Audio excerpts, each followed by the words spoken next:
कज, जरा मेरे पास आके मेरी बात सुन लेना। मैं अभी आती हूँ।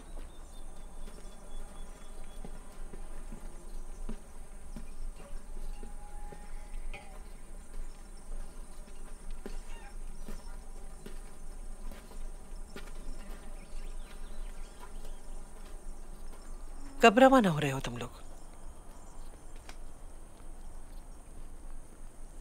बाबा के ठीक हो जाने के बाद। कोई ख्वाब मत देख लेना तुम।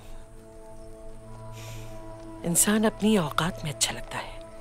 अगर जरा सी भी शर्म है तुम में तो फौरन चली जाओ यहाँ से। मेहमान से जाने के लिए कहना, शाया निशान नहीं हमारे, इसीलिए कोई कुछ नहीं कह रहा।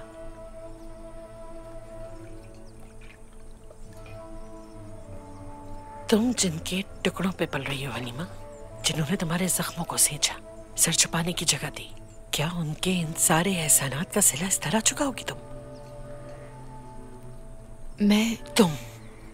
तुम जब तक यहाँ मौजूद रहोगी, तुम्हारी वजह से कबीले वालों के सर पे खतरा मंडलाता रहेगा। चली जाओ यहाँ से।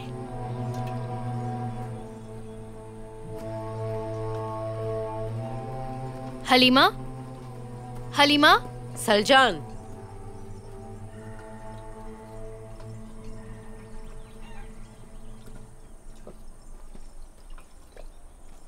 तुमने उससे क्या कहा है? जो उसके लिए जरूरी था। जो उसके लिए जरूरी है वो तुम बताओगी उसको। मैं कबीले की बेहतरी के लिए सोच रही हूँ। उनका यहाँ रहना हमारे लिए खतरे से खाली नहीं। वाह वाह वाह वाह, एक सरदार की बेटी हो तुम। अपनी रिवायात का पास बिल्कुल नहीं है तुम्हें। अकल इस्तेमाल करो सलजान, वरना याद रखो पछतावा तकदीर बन जाएगा तुम्हारी।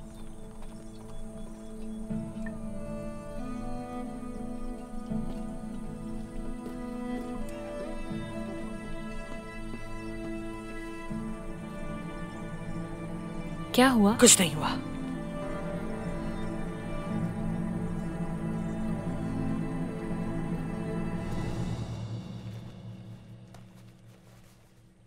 बाबा, सब कुछ तैयार है। खाना भी रख लिया है। रात ही रवाना हो जाएंगे। आप बिल्कुल मत घबराएं। जो दवाएं जरूरी थी वो ले ली है मैंने हकीम से। हलीमा, क्या हो गया मेरी बच्ची? तुम इतना परेशान क्यों हो रही हो? अल्लाह सब कुछ ठीक कर देगा, बेफिक्र हो जाओ। वो दिन कब आएगा बाबा? कैसे जान छूटेगी हमारी?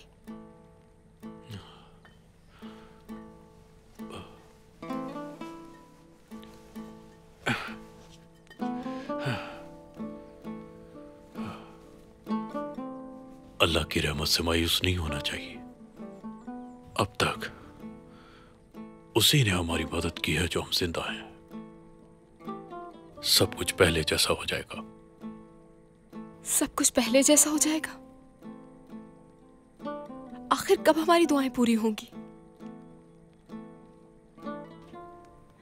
बाबा, मैं थक चुकी हूं। कब तक हम इस तरह इधर उधर भागते फिरेंगे? पूरी जिंदगी क्या ऐसे ही गुजरेगी हमारी? सुकून नहीं मिलेगा हमें क्या? बाबा। हाँ कहो बेटा, क्या हुआ? कबीले के लोहार आए हैं, देली देमीर। अंदर लाओ उन्हें। अस्सलामु अलैकुम।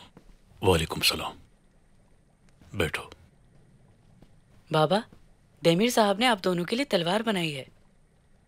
ये कबीले के बहुत अच्छे लोहार हैं, बहुत उम्दा हथियार बनाते हैं ये। अरे नहीं बेटा, मैं तो एक आम सा लोहार हूँ। ये आपके लिए बनाई है। बहुत शुक्रिया। शुक्रिया की जरूरत नहीं बेटी। अर्तुरुल की गैर मौजूदगी में तुम्हारे लिए हथियार बहुत जरूरी है ताकि अपनी हिफाजत कर सको। मेरा नजराना कबूल करें। मैं अपने कारखाने में काम कर रहा हूँ, मगर मेरी नजरें आपके खेमे पर हैं। कोई भी जरूरत हो बता दीजिएगा। कौन नुकसान पहुंचा सकता है हमें?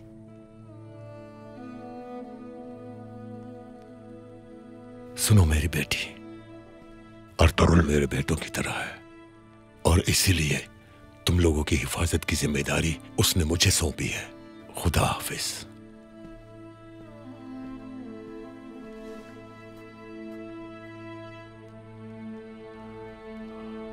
इसी बात का डर था मुझे।